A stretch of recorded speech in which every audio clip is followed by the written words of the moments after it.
Olá, pessoal. Vamos finalizar essa nossa terceira parte da primeira aula e a gente vai falar sobre, vamos lá, sobre ataque eletroquímico, beleza? A gente falou sobre ataque químico direto e agora vamos para ataque eletroquímico.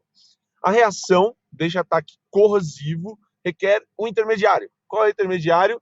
Água, geralmente.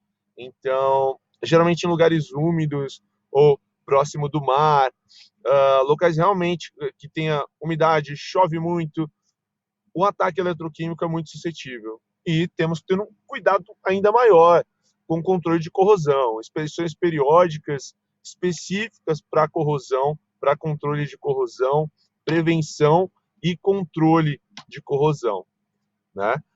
Quando um metal entra em contato com um agente corrosivo e também está ligado por um caminho de líquidos ou gases, não somente líquidos, mas gases também podem funcionar como eletrólito, e sim iniciar o processo de corrosão enquanto o metal vai se deteriorando pela oxidação. Então a gente tem aqui a célula de corrosão bimetálica, que é a pilha que eu estava falando para vocês, né? Então a gente tem um fluxo de corrente convencional, né? Então foi convencionado na física que os elétrons a corrente vai do positivo ao negativo, mas a gente sabe que isso não é verdade. Então o fluxo de corrente real, não convencional, é do mais negativo para o menos negativo.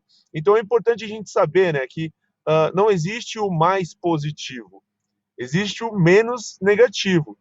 E o que for menos negativo será o positivo. Isso é a diferença de potencial. Estão vendo aqui, ó, bastante elétrons aqui no anodo de ferro.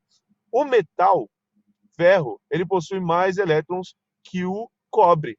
Então, nessa diferença de potencial aqui, quem vai ser o negativo vai ser o ferro, porque tem mais elétrons. Já o cobre, como tem menos elétrons, ele tem mais lacunas, os elétrons serão atraídos para ele. Então, qual que é a diferença de potencial? Qual que é a tendência? A tendência é equilibrar os elétrons. Os elétrons eles vão, através dessa solução ionizada, água, por exemplo, os elétrons vão tender a se equilibrar para que tenha, no final, tenha a mesma quantidade de elétrons para os dois metais. Essa é a tendência, né? Mas o que a gente quer saber aqui sobre corrosão? Vocês estão vendo que o metal de ferro aqui está faltando pedaços aqui? Foi por causa dessa transição de elétrons, onde aqui ocorreu redução e aqui ocorreu oxidação.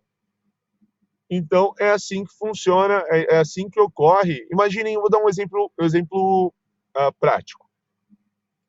Vocês têm um metal, uma estrutura, e nessa estrutura vocês têm um outro metal. Vamos supor que seja uma estrutura de ferro e você vai colocar um parafuso de cobre ali naquela estrutura. Diretamente. Parafuso ali, show, tá legal, tá bonito, ficou preso, mas vocês sabem que existe uma diferença de potencial. E quanto for maior essa diferença de potencial, mais chance de dar corrosão você vai ter, né?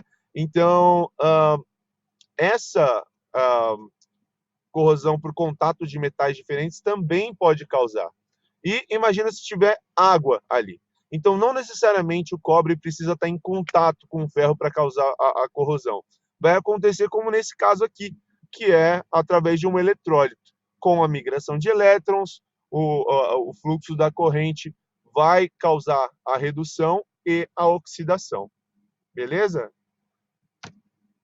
Então, como pode ser observado, as condições para essas reações corrosivas são condutividade do fluido, qual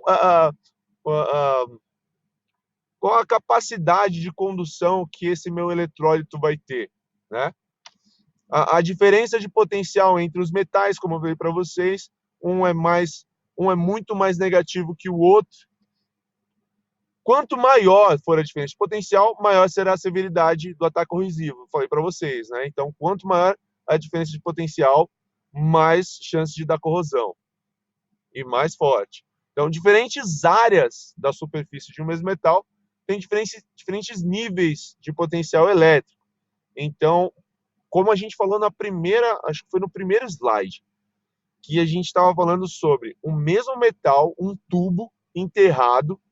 Esse mesmo metal, ele pode pode ter diferença de potencial no mesmo metal, olha só.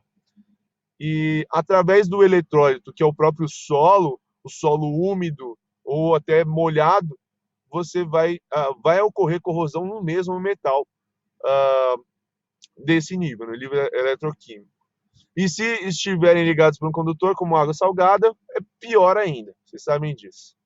Mas se você conseguir manter esse material limpo, limpeza regular e adequado, né, o tratamento adequado de limpeza,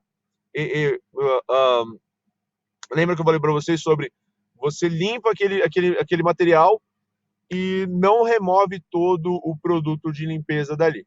Isso vai gerar outro tipo de problema, que vai gerar corrosão também, né?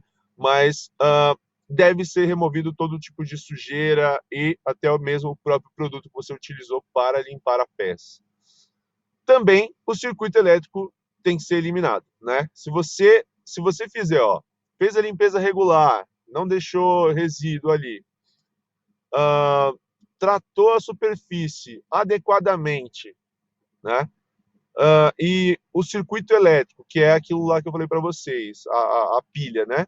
Você tem uma parte, a diferença de potencial, pode ser o mesmo material ou materiais diferentes. Se você remover o meio pelo qual os elétrons vão passar, ou seja, o circuito elétrico eliminado, a corrosão não poderá ocorrer. Então você vai eliminar as chances de ocorrer corrosão. E é isso que a gente quer, e é para isso que as inspeções servem. Então a gente quer evitar que o material da aeronave se deteriore.